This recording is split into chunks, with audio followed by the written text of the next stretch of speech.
I just want to apologize to everybody in the gallery for starting so late. Our executive session ran long. I apologize for that. And sorry to make you wait. Hopefully you got to see some relics out there at the train station. Before we... Bob's done.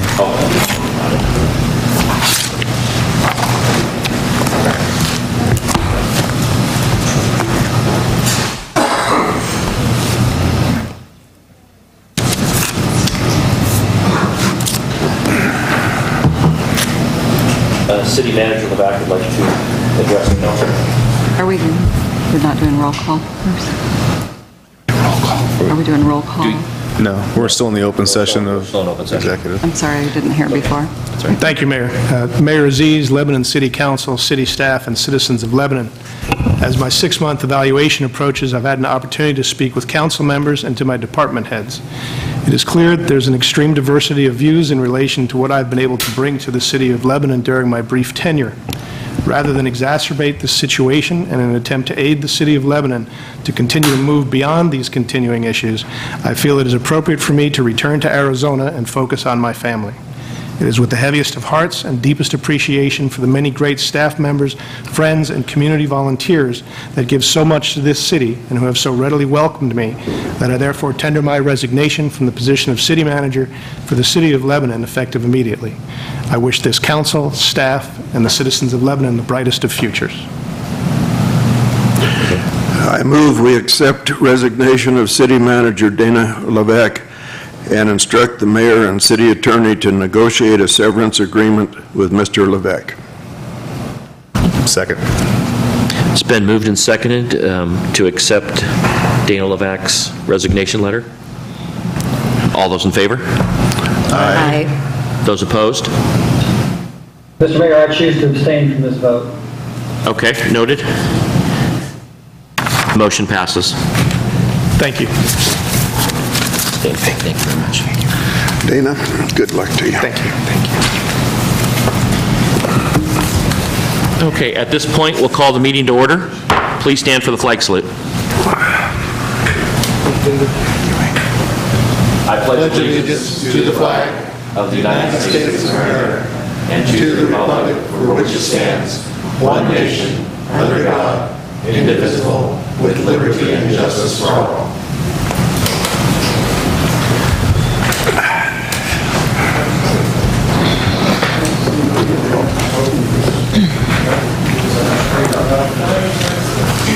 Will the clerk please call roll? Councillor Elliott? Councillor Elliott? Here. Councillor Bolin? Here. Councillor Fisher? Here. Councillor Grizzle? Here. Councillor Reeskamp? Here. And Councillor Scott? Here. Okay, we have the approval of the City Council minutes from December 11th, 2013.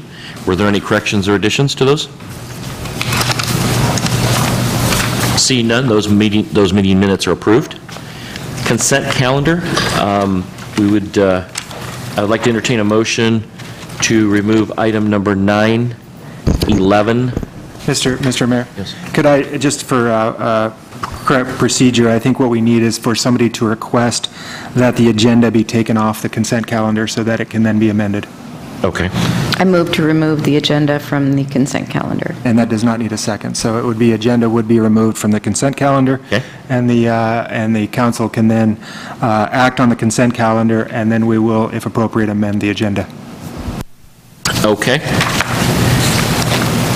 Do I have a motion to approve the consent calendar as amended? So move. Second. It's been moved and seconded. Those in favor? Aye. Those opposed? The consent calendar is approved.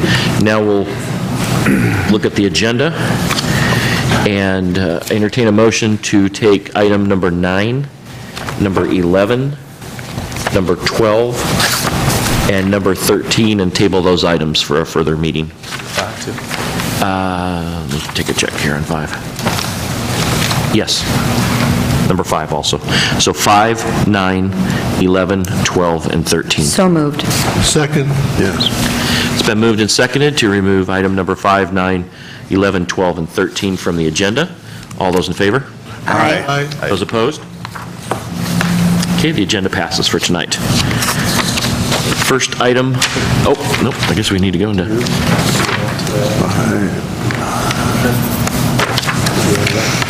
Let's wait. Yeah.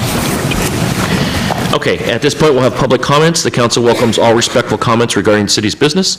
Citizens may address the council by approaching the microphone, signing in, and stating their name and address for the record. Each citizen is provided up to 5 minutes to provide comments to the council. Council may take an additional 2 minutes to respond. City clerk will accept and distribute any written comments that the speaker may have. Good evening, Mayor, Council. Bill Sullivan, you all know. Well, I'm sorry to see Dana leave, but little I've talked to the gentleman, I think he could have helped this town. I don't know what you had against him. Another thing is, this gentleman that's on Skype, if he don't want the office, resign. This is for the public, or councilman, to be at the meetings, not to sit home and play it themselves and look on the computer. If you don't want the job, resign. Thank you. Thank you. Thank you, Bill. Anyone else? Hi.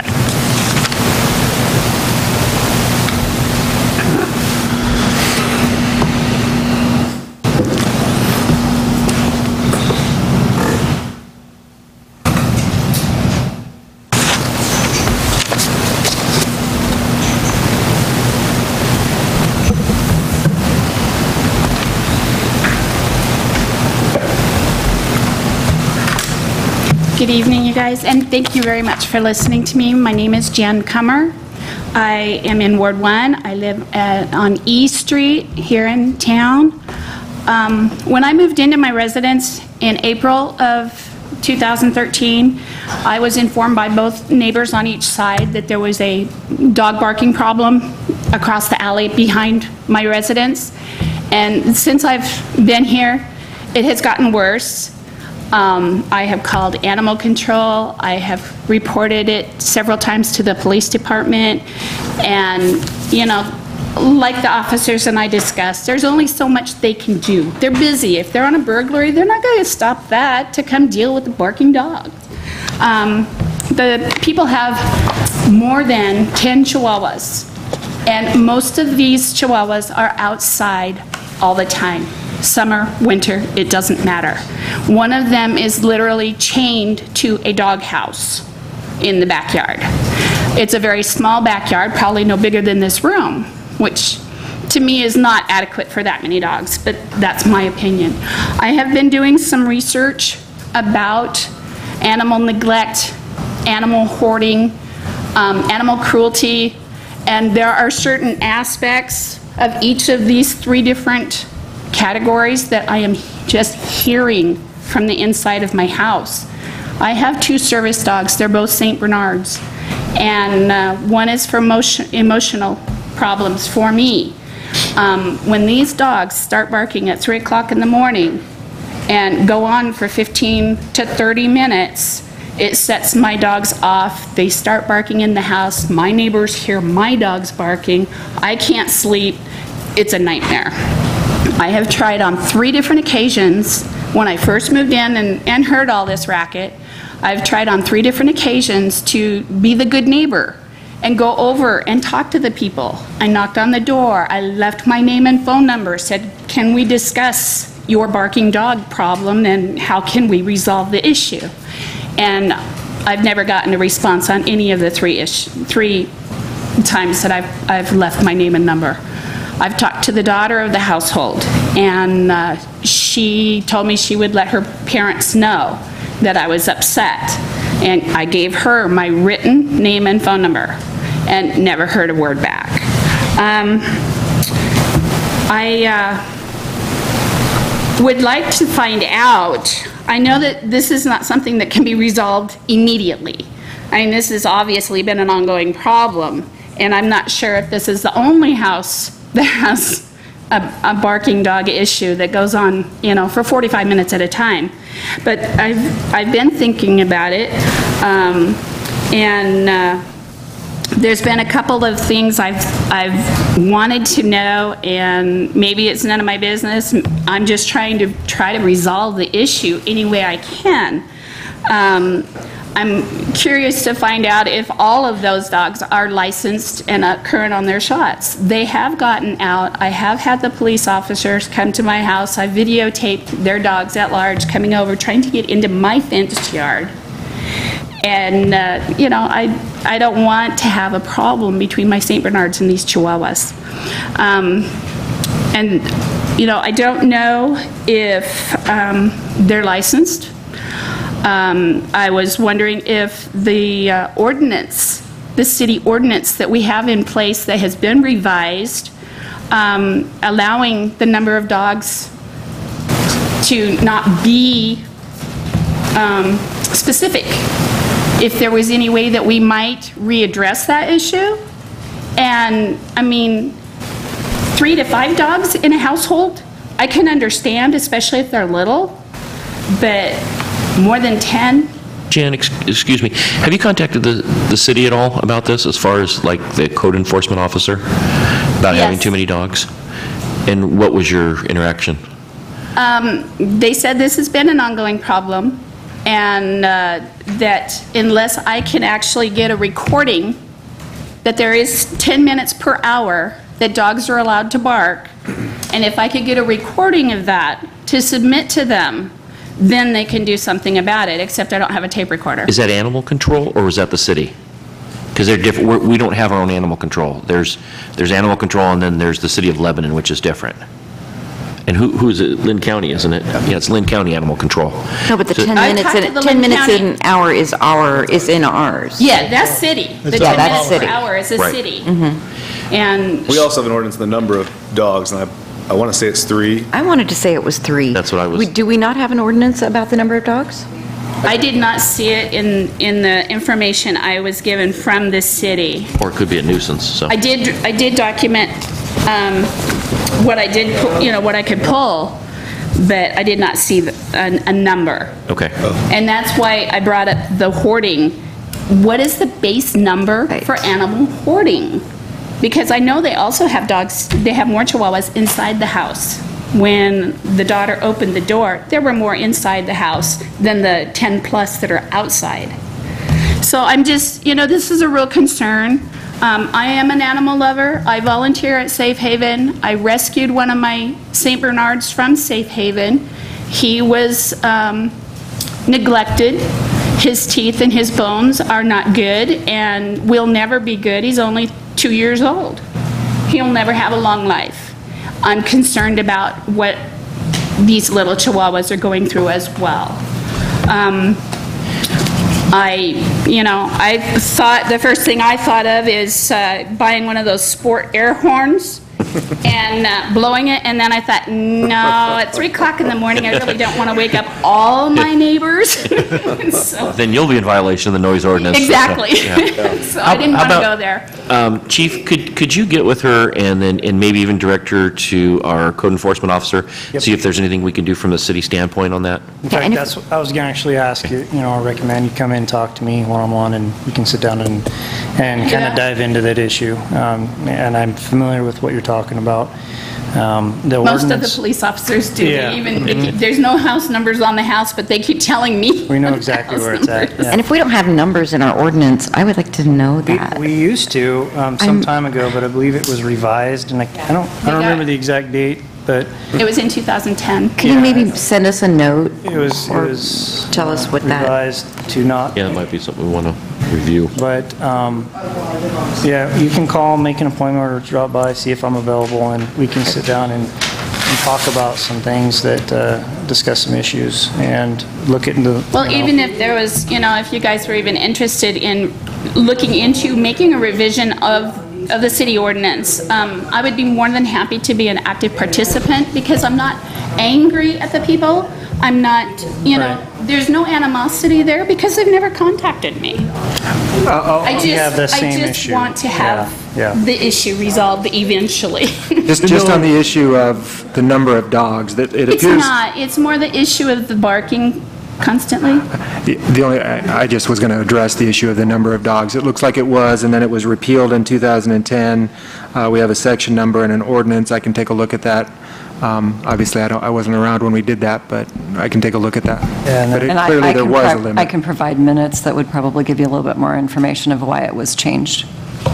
Good idea. Thank you. I have a question. Do you know if they are breeding and marketing those dogs? You know, I have never seen or heard any puppies, but that doesn't mean that they're not in the house. I have no idea. Like I say, there are dogs, there are Chihuahuas in the house, as well as the big herd outside. Thank you. Thank you. Okay, thank you, Jim. If you need a I card, sympathize with you because I've got a little dog, and if the neighbor's dog starts barking at 2 o'clock in the morning, then she starts barking. And, Exactly, it wakes yeah. up the whole household. Yeah. I do have information that I have looked up and... Thank you. Thank you. Thank you. Any other comments from the citizens? you can borrow one, so.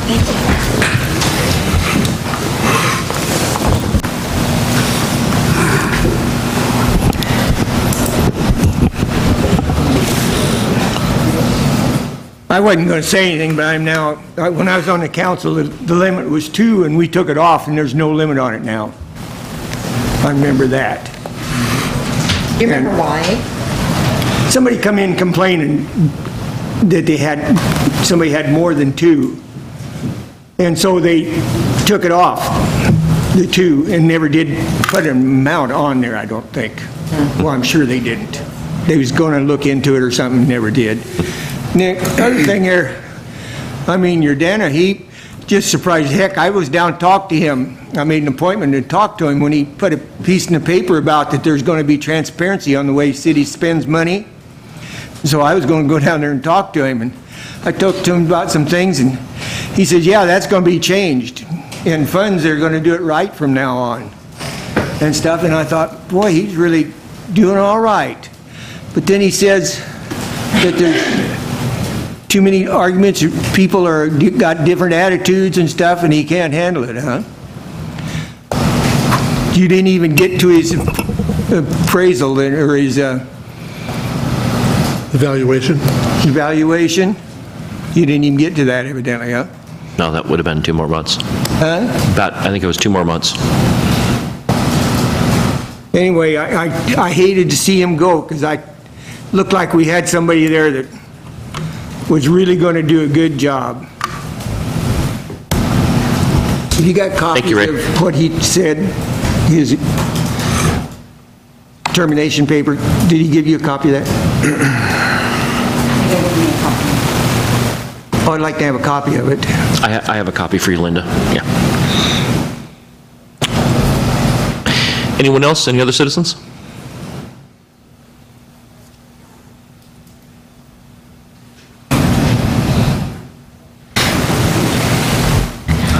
I'll write. I can't see and write at the same time.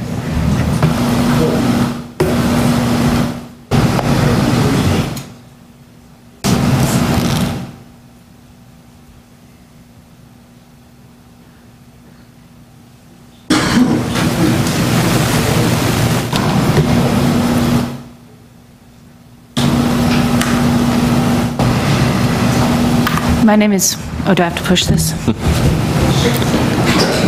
It's blue. Is blue good? Needs to be red. It's, Red is good. Yes. Okay. My name is Wendy Stannert. I'm sorry. And I live in McKinney Lane. I'm assuming item 12 was the vision. Last I heard that Dana was asking for a vision for Lebanon, and I was working on one. Didn't feel like it was complete, so I feel like I was let off the hook in sort of a bad way. I'm not going to ask you about the past. Can I have you speak a little closer into the microphone there? Yeah. I have a hard time hearing You you. should be able to pull it. My arms are too short to reach it? I'm too short? Okay. Anyway, where do we go from here as far as the city manager position? Are you going to, who becomes the acting city manager or the temporary or however they call that? We'll have an interim city manager that we'll assign, and then we'll do a search again with the Prothman Group who has a guarantee so that we can actually continue to do the search. But one of the goals that we have, and I was involved in going to the conference on the long-term planning and vision, and I still want to push that, and we still will make sure that that's an important thing that we do. We want the community to be involved. We want it to be a community vision, and so that will continue. It's just, it may be delayed just a little bit, but we'll continue with that. Okay, well, I'll save my notes and refine them. Okay. And good luck to you. It's not an easy thing to work, as a group. I mean, goodness, two people can't agree on how to make a peanut butter and jelly sandwich. I don't know how you guys function to run a city. And so good luck with the next round. Thank you. Wendy. Anyone else? I thought it was just shifted again. Do you mind interrupting? Is this going to be like we were with the chief of police? Get a new one every 15 minutes? Hope not, Bill. No, it's not the plan. Not the plan. No plan at all, Bill. I said earlier, Yeah, no. Dana, I thought he was going to do this town some good. He must have stepped on some toes already. Any other citizen comments? Okay. Seeing none, we'll move on to the agenda items. The first is a public hearing. One second.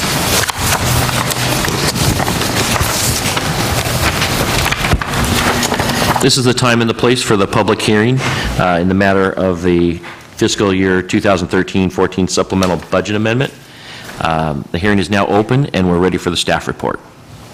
Dean would come up.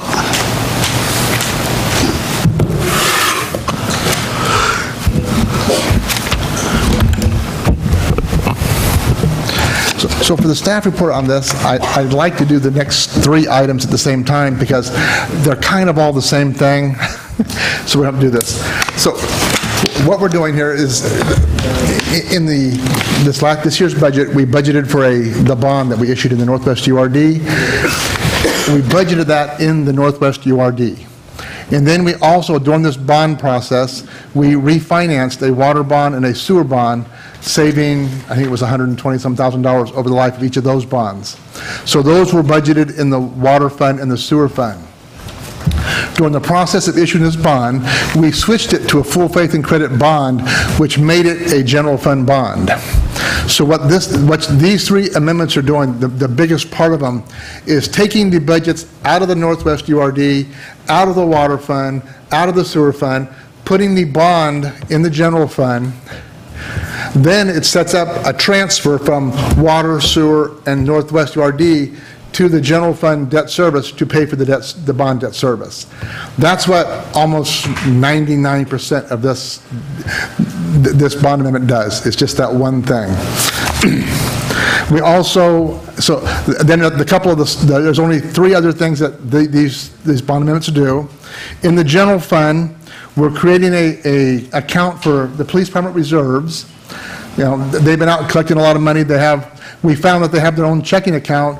Well, we've determined that they shouldn't have their own checking accounts. We're pulling that in-house so we can track what goes in, what comes out of that. There's been nothing wrong, nothing that. This is the way it should be done. So, and the sergeant came over and talked to me. We've set that up. So this is going to set up a fund for them to put their money in, then draw money back out. Second thing we're doing here is we're increasing the building inspector contract in the building fund because there's been so much going on that they're going to use a bit more of the contract, and we didn't want to go over budget in that line item. So you can see the 529 account, we're increasing the beginning balance by $130,000, and then I'm increasing this year's permit fees. The reason for that is one of the permits that he planned on getting in this year came in right at the end of June last year. All the money came in. So that made last year's budget way over, but he won't reach this year's budget. So I didn't bring it forward in the beginning balance because we didn't know about it when we passed the budget. So that's what this is doing, taking the money we got right at the end of June, putting it in the budget, reducing his permits this year so his budget will reflect really what's going to happen this year. And then if you jump over to the North Gate URD, There's one other, the only other item that's not related to the new bond is the ODVA payment. And what that is, that was a contract that John had written with them, that they paid us some money, and then we're supposed to pay it back to them over the next 5 years at 12% interest. So what we're trying to do is pay that off faster so we're not paying the interest. So what we're doing is putting some money in the budget this year to start getting that paid back. So that's what these, the three amendments do, is the new bond and those other 3 items. So if there's any questions, then that would be the end of the staff report. Any questions? No. Was any of this recommended by the Acuity folks? No, not this part, no. This part, I was just curious. If we don't do this, they would make some recommendations. Okay, very good. Okay, no questions? Okay, at this time, I'll ask if there's any proponents of this, if anybody would like to speak for it. And any opponents, people would like to speak against it? Okay, at that point, we'll close the public testimony. All further discussion will be limited to the council and city staff. Council discussion? Any? Sounds like a no-brainer to me. Makes sense. It's another cleanup, I think, just getting things the way that they should be. Okay, would you like to read the? I would. Resolution number 2014-1, a resolution authorizing supplemental budget amendment to the City of Lebanon fiscal year 2013-2014 budget. Move for approval. Second. It's been moved and seconded for the fiscal year 2013-14 supplemental budget amendment. All those in favor? Aye. Those opposed? The resolution passes. Okay, now we'll have to temporarily adjourn as the Lebanon City Council and reconvene as the Lebanon Urban Renewal Agency Board. And we've already got the information on there. So at this point, if there's any proponents from the audience that would like to speak on the second part? Anybody opposed? Okay, seeing none, we'll move to the reading. Resolution number 2014-2, a resolution authorizing a supplemental budget amendment to the Northwest Lebanon Urban Renewal District fiscal year 2013-2014 budget. Move for approval. Second. It's been moved and seconded for the fiscal year 2013-14 supplemental budget amendment for the Northwest Lebanon URD budget. All those in favor? Aye. Aye. Those opposed? Resolution passes. And finally, the fiscal year 2013 supplemental budget. Any persons wanting to speak in favor of? Any persons want to speaking against? The third one. Convene as the Northwest Lebanon. I think it was just one, wasn't it? These are both your. They're both, okay. Okay. Okay, so at this point, go ahead and read the resolution. Resolution number 2014-3, a resolution authorizing a supplemental budget amendment to the North Gateway Urban Renewal District fiscal year 2013-2014 budget. Move for approval. Second. It's been moved and seconded for the fiscal year 2013-14 supplemental budget amendment, North Gateway URD budget. All those in favor? Aye. Those opposed? The resolution passes. I'll adjourn the Lebanon Urban Renewal Agency Board and reconvene as the City Council. And we'll have Dean come up regarding accepting the library LSTA grant. Okay. The library joined in a partnership with City of Albany, Lynn Benton Community College, and the City of Lebanon Library and applied for a state grant. This is an LSTA grant. That's a Library Science and Technology Act grant. We've had one for the last 3 years, which was the Open the Doors Wide, which provided discounted library cards over the last 3 years. So now they've joined together and they've applied for this new grant. It's to improve their web presence, improve their inter-library switching stuff. They're going to also have a courier, so I believe it's so you can drop books off at one place and they'll go to the other libraries. It's kind of merge these libraries, so they're kind of taking efficiencies and providing a better service to the population. The reason this has come to the City of Lebanon is we're acting as the fiscal agent on the bond. or on the grant, excuse me. So that has to be approved, put on our budget before they can spend any of this money. So currently, I talked to the state library, and with the federal government, of course, how did she say it? The funds aren't there yet, but they should be there by the 1st of February. So we're approving this now. The libraries won't spend any money until we actually get the go-ahead from the state that they actually have received a check from the federal government. But we need to do this now so that as when the monies come in, they can start working on it. So this is putting the money in the same LSTA fund that we had the old one in and creating and accepting the grant. Makes sense. So that would be the end of the staff report. If there's any questions. Sounds good. Any questions? No. Thank you, Dean. I mean, Carol could have told you a lot more what the grant was for, because she's that. I'm just a money person on it. No problem. Would you like to read the resolution? Resolution number 2014-4, a resolution appropriating grant funds for the library LSTA grant in the amount of $67,558. Move for approval. Second. It's been moved and seconded to approve the LSTA grant. Those in favor? Aye. Aye. Those opposed? Okay, we'll be skipping number 5 as mentioned. Number 6, a wastewater treatment plant effluent pump station upgrade award engineering design contract. That will be Rob Evans. How you doing, Rob? Mr. Mayor, Council, the final effluent pump station at the wastewater treatment plant, it's old.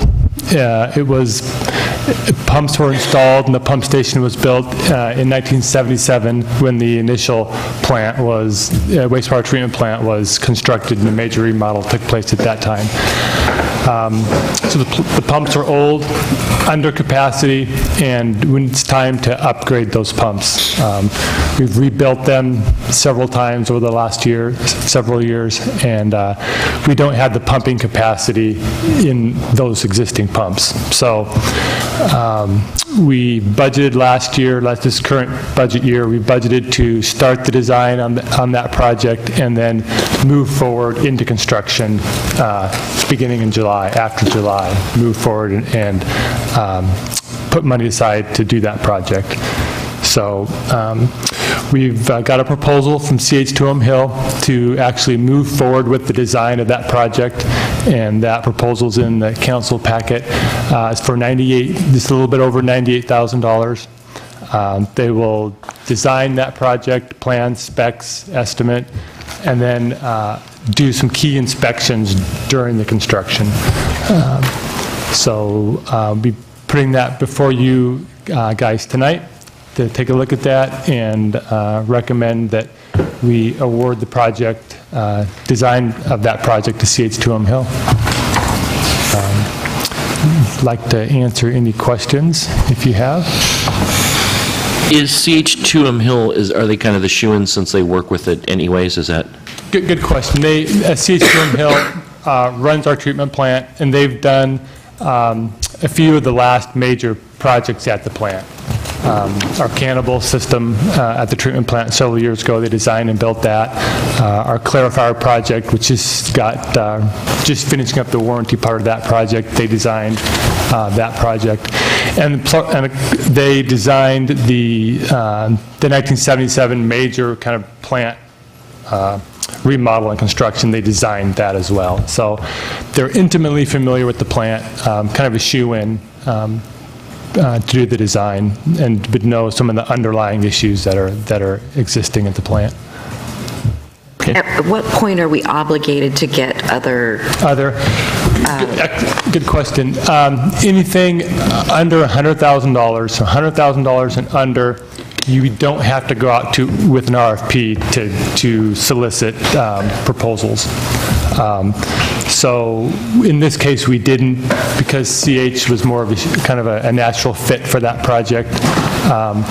If their price would have come back over $100,000, then it would have been a new ballgame. We would have had to go out with an RFP and solicit proposals at that point. Did you have a sense that it would be right around there? I mean, you don't want to say, look, they know if it's going to be 100,000, so we're going to go with 98.7, you know. I wouldn't say that of them. I mean, I like CH2M Hill, and I understand our desire to want to work with them. I just want to be sure that it's a fiscally responsible move.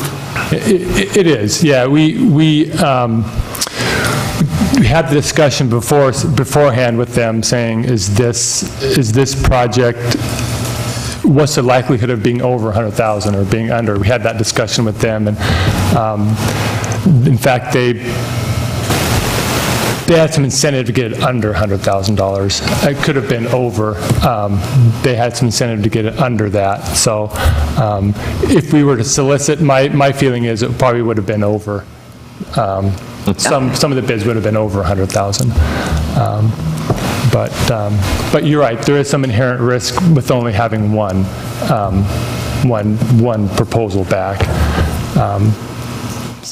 Because you could have had one that was 78, but then again, you're working with a company that isn't, I mean, for $20,000, you're working with a company that isn't as intimate with that plant. Exactly. And with our operations. And one mistake during the design process could erase that savings. Exactly. Yeah, okay. I'm satisfied. Okay. Any other questions? No. Thank you, Rob. Thank you. Okay, entertain a motion to approve the wastewater treatment plant effluent pump station award. So moved. Second. It's been moved and seconded to approve the pump station upgrade award. All those in favor? Aye. Those opposed? The motion passes.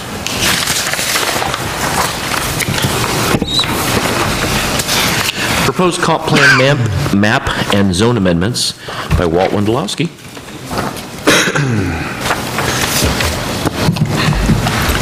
Thank you, Mayor. There we go. Okay, thank you, Mayor, members of the City Council. We're not coming to you with a planning exercise here, but really looking at some issue of economic development. And we're thinking there might be a couple of areas in the city that might be worth changing the eventual zoning. In your packet, you have two attachments, A and B. The first one, under item A, includes property that is basically south of Academy Square. It goes down to the north end of our downtown and extends over about one block both east and west. These properties are currently zoned residential high density and contain a mix of single-family homes, some multifamily, and also some commercial uses. Our thinking is the mixed-use zone might be more appropriate for this area. I think it certainly reflects the type of development, but I think more importantly, it also gives some options for the property owner. For example, it would be very simple for them to convert a single-family home to an office, and if for some reason commercially that was not a success, they can go right back to a single-family home with nothing more than a building permit, instead of worrying about non-conforming uses and other things that only a planner would love. In this case, we're looking at about 59 properties, total of about 11.8 acres. The second area under consideration is the... Can you go back for just 1 second? Certainly. I just want to be clear that I'm understanding. This map, it's the kind of the avocado green one, the residential high density, is that, those are the properties in question? Right. The red. I like... Or is it the red? I like the choice. It sort of reminds me of a refrigerator from the 60s. Yes, that is our age. So what you see in sort of the darker maroon color would be changed. Okay. Yeah. And those are green underneath that, right? Right. Okay, gotcha. Okay, we're fine. Thank Okay. you. Thank you. A question, should we make that change? How does that impact the taxes for those individuals, residential? It may or may not increase. I don't know. That's something that the county assessor would have to work at. Always when it comes to taxes, there's a trade-off between taxes but also potential development benefits. Right. Your single-family home in a subdivision probably have a fairly consistent rate and value, et cetera. But commercial property, you also have far more options with that. So that's also reflected. The second area under consideration is the Russell Drive neighborhood. Now, this area is, again, this is in the dark maroon. This area is currently designated for residential mixed density. We had a study done out there, I think it was completed in 2003, that talked about a mixture of residential and commercial uses. If you look at the map, you'll also see that there's mixed-use zoning to the north and south. There's highway commercial to the west. And then further east, when you cross the railroad tracks, is intended for single-family development. We see this mixed use as a potential for a transition between highway commercial to go into single-family. I guess the other thing here, too, is that looking at the Russell Drive neighborhood plan, it identifies mixed use as the preferred zoning within this area. So this also gives, I think, property owners some options. And also I want to stress that if there's a single-family home on the property and in time when the area is connected to the city, et cetera, somewhere down the road, they can still keep the single-family home there. So this zoning doesn't change that action. My best count is about 39 plus acres and some 144 properties here. While this is a planning exercise in the sense of process, that we have to go to the Planning Commission and the Commission will make a recommendation to the City Council, I think it's very important to work with the neighborhoods on this issue. And for that reason, staff is strongly suggesting that staff conduct a couple of work sessions or workshops with the neighbors just to simply say, here's what we're thinking, we think it may be to your benefit, there are some pluses, there may be some minuses you need to be aware of. And in that way we can get the neighborhood input on whether or not they wish to proceed. Last thing I want to do is force the issue. I think it's more important just simply to say, we see some economic development opportunities for the city that you could benefit. Let's see if we can work together on this one. And I think one other advantage is that through the work sessions, I think we'll get a good sense of the neighborhood reaction. And frankly, it can be a go or no-go situation. If I show up at the second meeting and see pitchforks and torches, I think that's probably the time for me to say, I don't think this is going to work. I'm thinking the entire process will take 5 to 7 months. Maybe I'm being a little generous on that. It just depends how quickly we can get things up and running. And again, there would be a point after the second work session where we can kind of say, here's what, I would come back to the City Council and say, this is what we have. At this point, staff, council, or planning commission can initiate these actions. Understand tonight, all that I'm asking for is really a consensus that this is worth the city pursuing. Understand that consensus does not mean you are supporting this, that you will give a yes vote if it ever comes back to you. You just think it's worth going forward, and that's about the extent of it. Again, just as a stipulation, I would be back after the second work session, and who knows, maybe the first one, and just say it's working wonderfully or we're wasting our time. One final comment, since this would be a city-initiated action, there would be no charge to the property owners. So this is something that we would be taking on. So with that, I'll be happy to answer any questions you may have, and leave it at that. I have a quick one. Yes, sir. There are a couple of small green properties in Burgundy, in the Russell area there. What was the deal? Why were those handful of properties? What I did is I just focused in on those properties that were outside of our city limits and within our UGB. One of the notes I did make in my staff report is that through this process we may refine the boundaries of the change. So in other words, it may be worthwhile to bring those in, and that's again part of the process of going forward. Okay.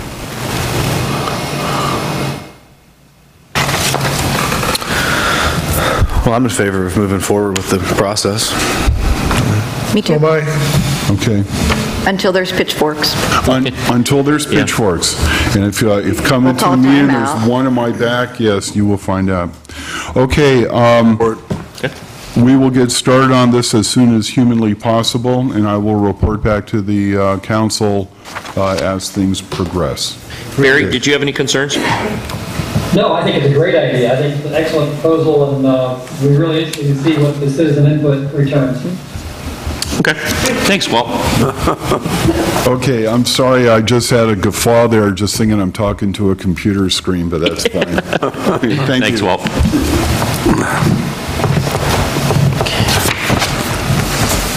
Okay, authorization to apply for 2014 Land and Water Conservation Fund Grant. Jason Williams.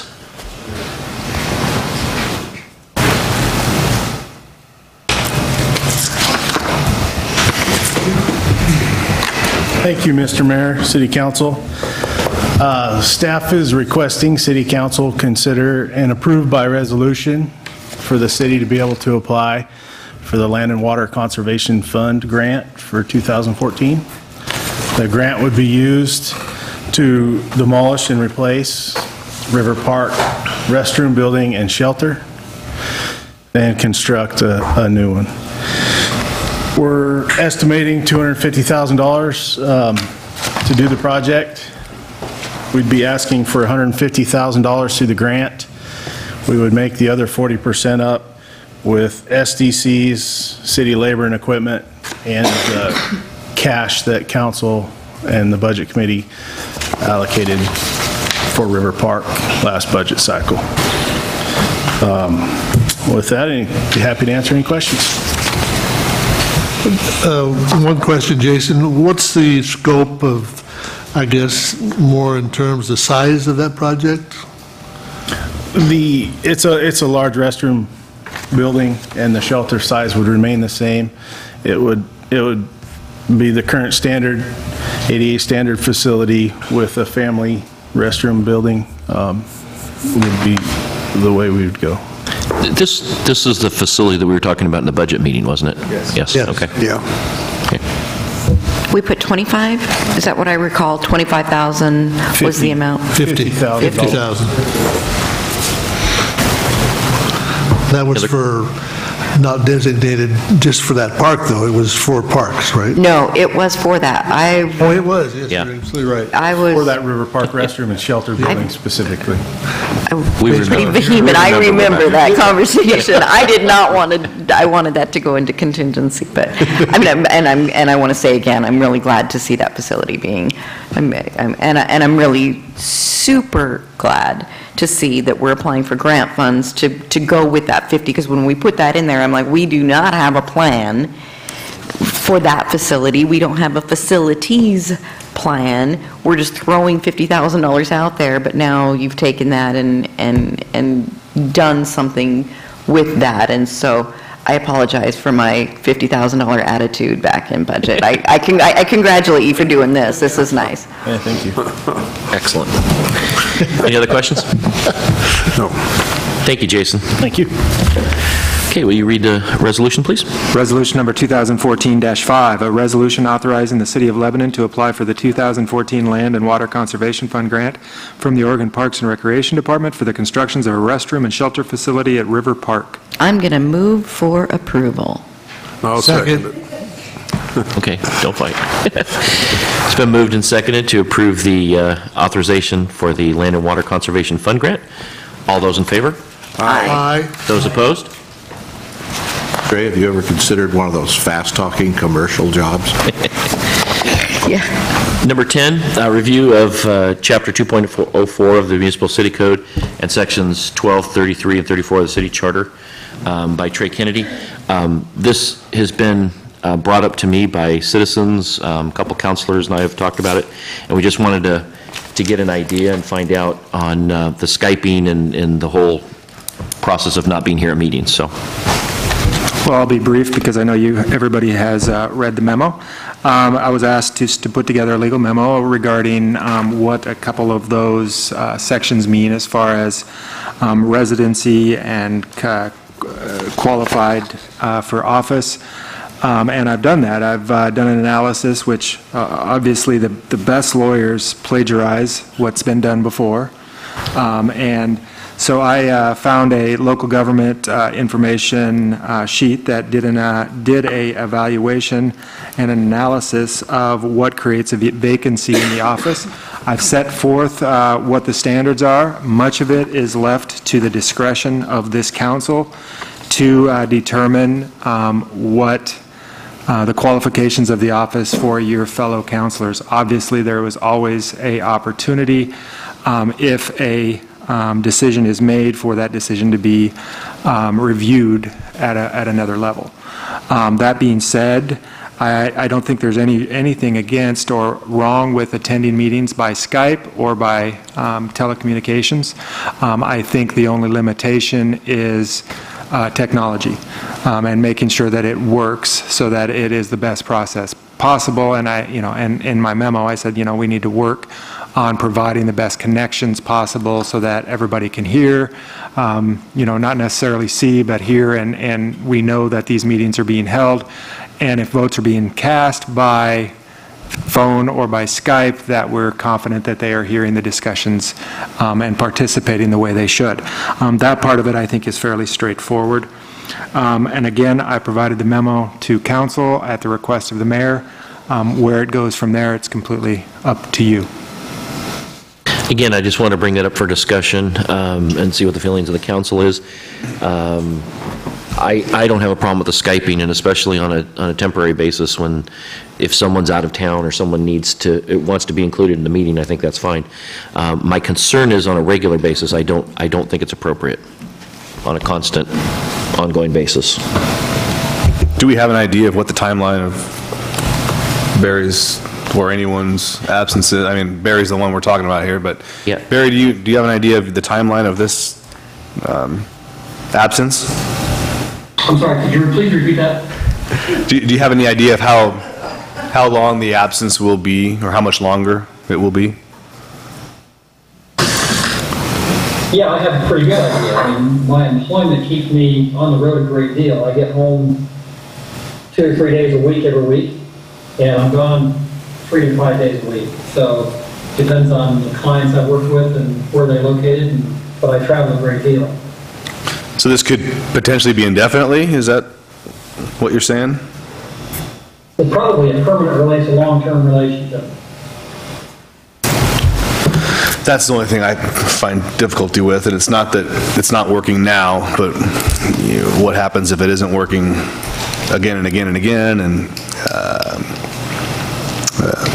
I know he's back for, and we're in a global world now where email and texting and communication is easier with your constituents than it was 40 years ago when you had to knock on a door or go to an office to see your representative. But it does lend itself to a bit of a faceless public representative, and that's the only thing I kind of have concern with is what if Floyd's job and my job led to that? We would have 3 computer screens up here, and so that's my concern.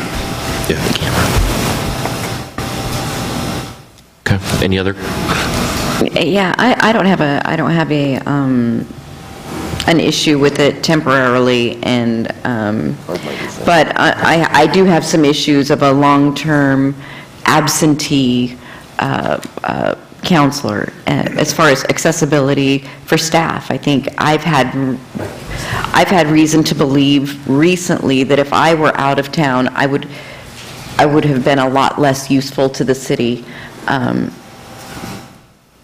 lot less accessible to employees and citizens. That so yeah, I don't have a problem with it temporarily. I find it clunky and not necessarily a great long-term fix. I could go with it on a temporary basis, but if it's going to be a long extended, it doesn't sound too workable to me. How do you represent your district or when you're not there? This is a question I've got. Lloyd, do you have any? Well, I think jumping off on what Jason said, it does enter into something we probably never discussed before, and so sometimes you should take it a little further. What if all of us were computer screens here, and wow, the public would come and see a bunch of computer screens.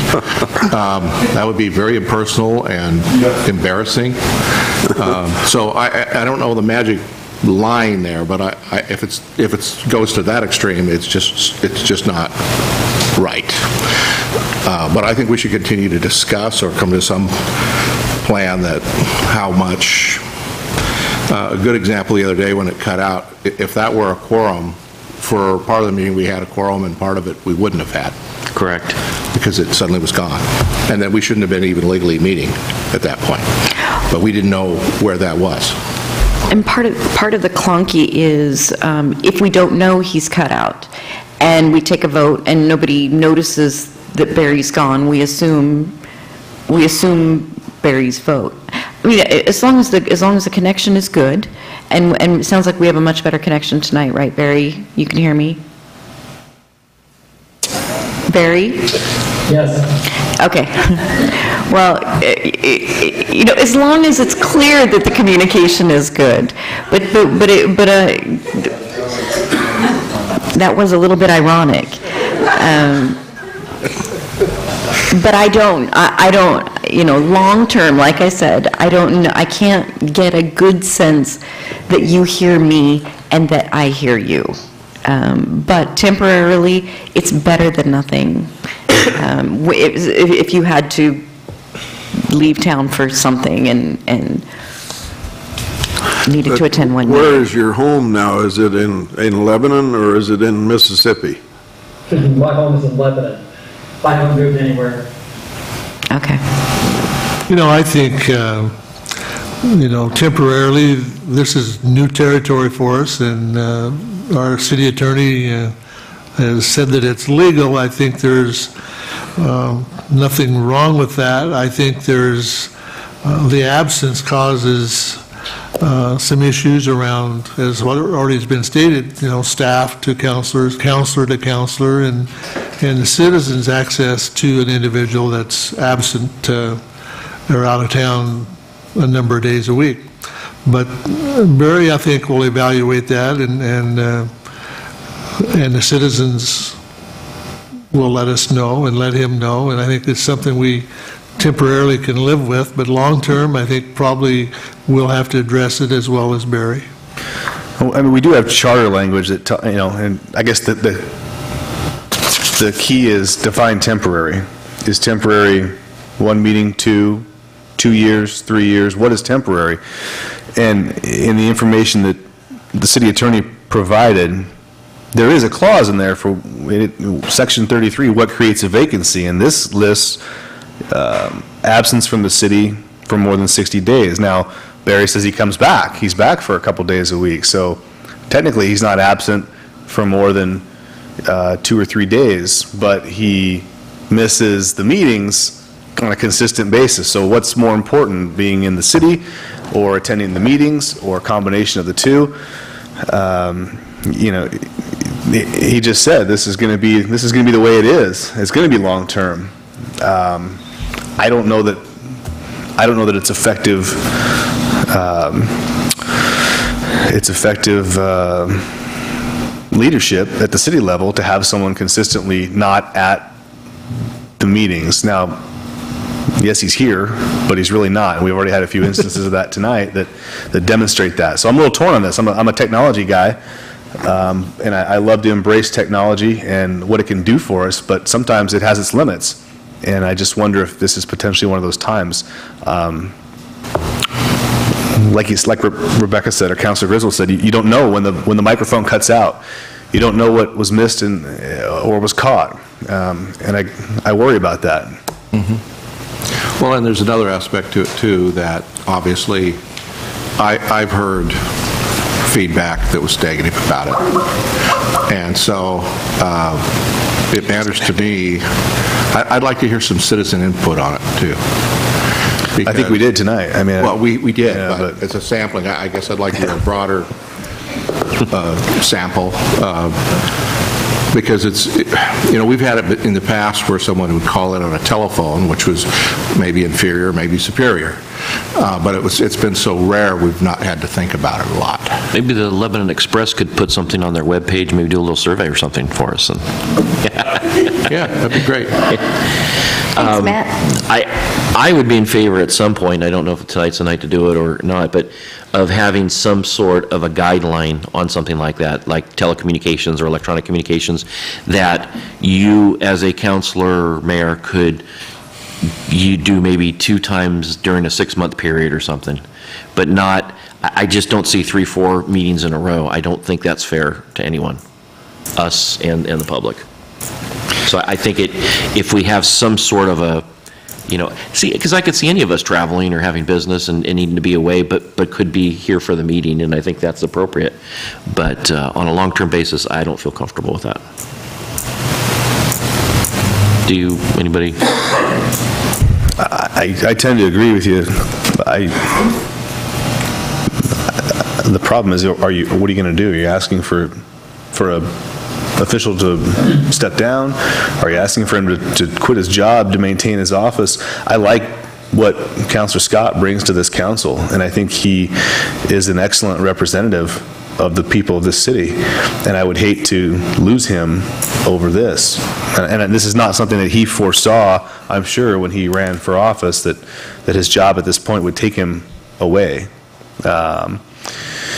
So it's... I do agree, but I also agree, though, that our first priority is to make sure that the citizens are represented and that the council is effective in the way that we operate. And I want to make sure that the meetings are effective. I would echo that, just that Barry has a great way of having a different perspective from the rest of us, and so he brings a lot of value to this table. At this point, I don't think it can be about Barry specifically. We need to say, look, if this were me gone, you guys would have already voted, no, we cannot Skype. Right? Okay, so let's not let this be about Barry. It is kind of clunky. We have some issues, once, twice, 3 times. So, I don't know. I guess Barry, can you hear me now? Okay. At this point, having listened to the concerns, do you have any more input? Well, yeah, I think there's 2 comments I would make. First of all, I think the technology needs to be worked on. We've tried it. This is the 3rd meeting that I've tried to do this. And the first meeting, we just had a bad internet connection. I've seemed to remedy that problem for the most part. But right now, I think that I have a difficult time hearing you. I think you hear me better than I hear you. I think we could address that issue with a different microphone. Second point I would make, in terms of effectiveness, I think tonight's executive session is evidence that I can at least express a contrarian position that's well understood and well voiced by somebody that's not physically in the room. I don't think anybody in that room mistook my point of view. So I think in that sense I can be quite effective in this manner. Good point. It is a good point. I would say back just real quick to think about. You may have had a different point of view if you weren't gone. Yeah, I think. Yes. I think the real issue is what is the very end of the memo, which talks about what does it mean to be absent, and I think we need to remember that when the charter was adopted, or at least the model charter, the language was actually drafted in 1967, and so at that point, I'm not even sure if the concept of it was a year before I was born, so I don't know, could you even have a conference call back in 1967? let alone a multi-person Skype session. So, it's not something that lends itself to applying today's technology to the language that was used in a charter that was drafted in 1967. That being said, that's why it's still left to this council to determine, based on today's environment, of what it means to be absent. I think it would have been very clear in 1967 if somebody was absent because they wouldn't be at the meetings. Now we have a different scenario where he can attend the meetings because of the technological advances, but may not be, he is absent from the city, for this at least today. That's what I'm saying. It is a city council, and I'm not opposed, and whatever the council wants to do with respect to drafting or having me draft a proposed ordinance or regulations with respect to what it means to be absent, or with respect to changing. We can't change the charter, obviously, without going back to the people, but we can certainly explain what it means, those things that aren't specifically described in the charter. And if the council has direction on that, or wants to have public hearings, or wants to get more input, and then come back with a recommendation to provide language to this council, I would be happy to do that. But I think my main point was just saying that, remember, we're looking at language that is completely obsolete given today's technology. So to consider that as you consider the issue. I know this is not the optimum time, but we need to break for a quick 5-minute recess, please. Okay, call the meeting back to order. We're still on number 10. Just want to finish that up. Was there any action or any consensus that we wanted to do something, have the city attorney draw something up? Do we want to have a council rule? I know Linda and I want to work on council rules this year, which we really don't have in one specific place, so we kind of want to work on that. But that might be something that we can work into that. Is there any interest in that? I think so. I think we have an issue here, and it's a bit of a definition issue. It's a bit of an explanation issue. Like Mr. Kennedy said, we're working under 45-year-old guidelines that don't pertain to today's technology. So it might behoove us to have the city attorney draft up some language or some, I don't know if it would be an amendment to that charter. Is that what that would be? No? We can't do anything with the charter. The charter is adopted by the voters. We can't amend it or change it without going back to the voters. That being said, the charter gives the city the authority.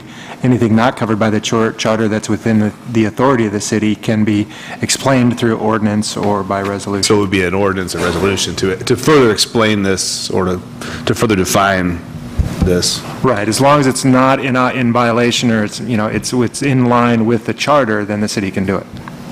In other words, we can't change the language of the charter. Well, it seems to me we're not the only entity that has had to face this or is currently using Skyping or some other technology for communication. I'd like to see a little more in-depth research as to how others are handling it. I don't think the Skyping is the issue. I think it's the long-term, the absence is the issue, or defining what absence is and what it is not. It's definitely a very unique situation with him coming back and forth throughout the week. Is he absent, is he not? But that's up to us to decide, is what it sounds like.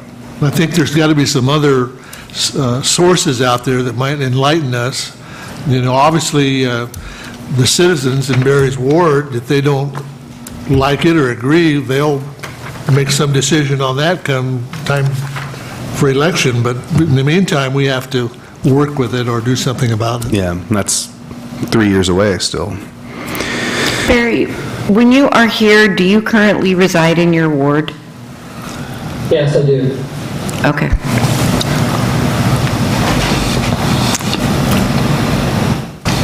So, Trey, would you be able to do a little research on maybe some other cities that are using electronic communications and seeing if there's a similar issue, or if they have anything like that covered? Yeah. I mean, and like Councilor Boland just said, I'm not sure that that's an issue. I think it's very clear. I think it's very clear that there's nothing wrong. For example, if somebody got stuck in a blizzard at the airport and couldn't make the meeting, they can attend by phone or by Skype. I mean, I really think the issue is, what does it mean to be present, or the opposite of that, what does it mean to be absent? I'm happy to do some further research and maybe put some stuff out on some listservs of saying, hey, have any of the other cities ran into this kind of a circumstance, and see what anybody else is doing, and do a little bit more research on that side of it, if you'd like. I think that would be nice, yeah. I agree. That's fine. We're not unique. There's got to be someone else that has the same situation. Yeah. I would think, or similar. There's got to be hundreds of berries on the planet. Barry, is your schedule set? I mean, is this where you have, I mean, My schedule is not 100% set, but typically involves a lot of business hours because I work with business clients all over the country. what days are you in Mississippi, and then what days are you typically, on a typical week? Well, for example, this last week, I've been home in Lebanon since the week before Christmas, and I left home Monday morning this week. I'll be back home Friday evening this week. So my schedule can be, like I said, 3 to 5 days a week of travel to various locations. It happens to be Mississippi at the moment. Right. So typically, it's the weekends you're here, Friday evening, and then you're out again on Monday morning, that kind of a thing? Commonly, it will be away during business days, yes. Okay.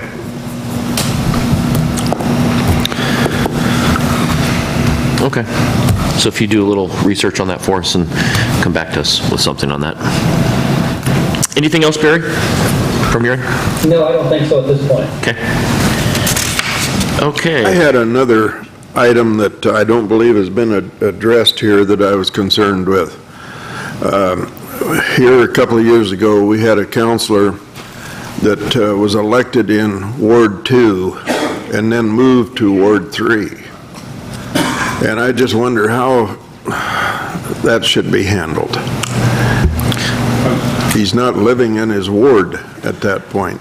I'd have to double check in the charter, and I'll do that and maybe answer the question later. What I think it is you finish out your term, but then you can't rerun within that ward. I think that's correct. I think that's the result. That's what I recall, believe that's too. set by charter, so. As long as you're in the city. Right, as long as you're still a city resident. Okay. Okay. Items from council. I have an item. Yes. I don't know if it's appropriate, but I'd like for council to discuss calling a chief. Amen. And yes, I don't know if we can have that conversation tonight, or when it's appropriate to do so. It's been a year. Shh. Hold on just 1 second.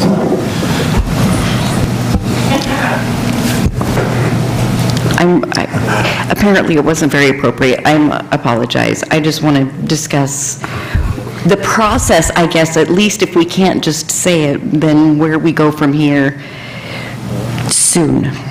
No. Certainly a interim manager could probably appoint. Might be executive session.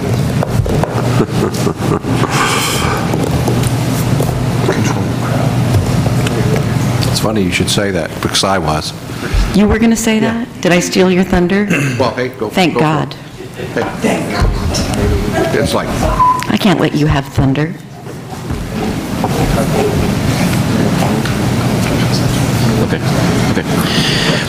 Okay, at this point, because it's not on the agenda, it's not something that we can actually do a vote on.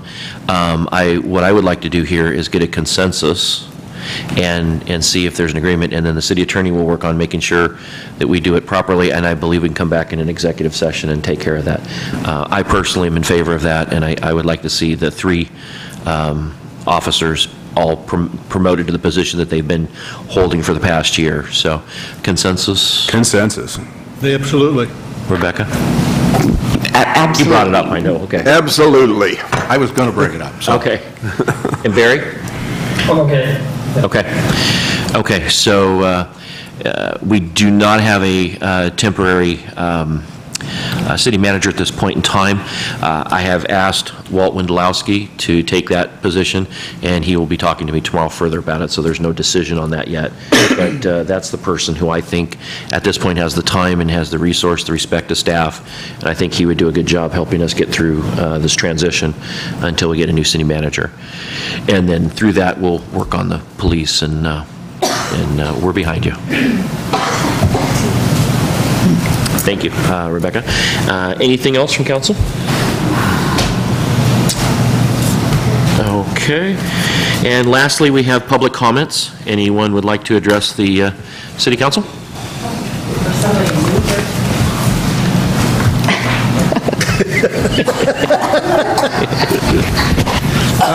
I'd like to comment on your Skype. People are literally coming down here anyway. I've always told them, I said, come down here, and they said, don't do any good. Now, if they come in, and there's 3 monitors here that you're going to talk to, you aren't helping yourselves out at all. I mean, it's going to make things worse. And usually conference calls are usually business managers that are making a decision, and it only affects them. You aren't here, you're making decisions that affect the people that you're looking at, or that should be seeing you, and there's quite a difference in that. And another thing there, on particularly Barry, he was on the Planning Commission, and he was absent an awful lot, more than he should have been, but he kept asking to get more time, not to show up, and they kept giving him time, but it was a habit, and the other people were really complaining on there.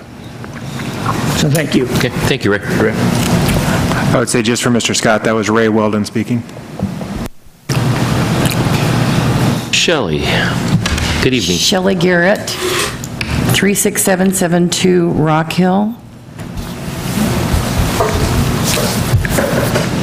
And like all the city councilors, I was also going to take the opportunity to talk about Frank briefly. I was going to say you guys made a really tough decision tonight, and I know it's very hard for you. The job you do, you don't get paid for. It's a tough thing you do to represent us, and I know it wasn't taken lightly with the city manager. That was a hard decision, and I'm proud of you guys for doing it the way you did, and that you're all in support of it. I don't know the circumstances, but I'm pleased with how you worked together on that.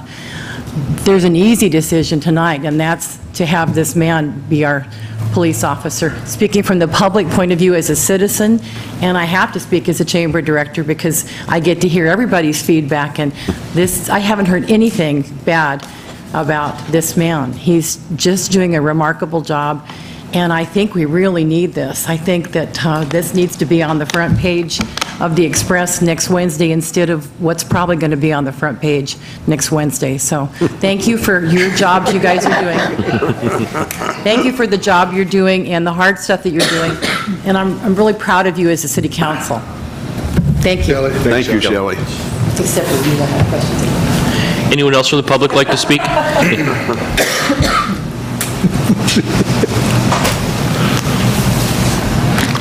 Hello again. I just Hi, had a Wendy. quick question for you to think about, just to complicate things even further.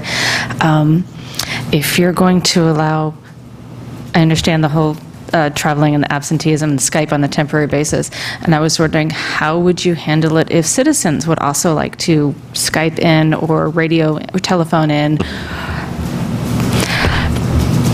There you go. Have fun with that.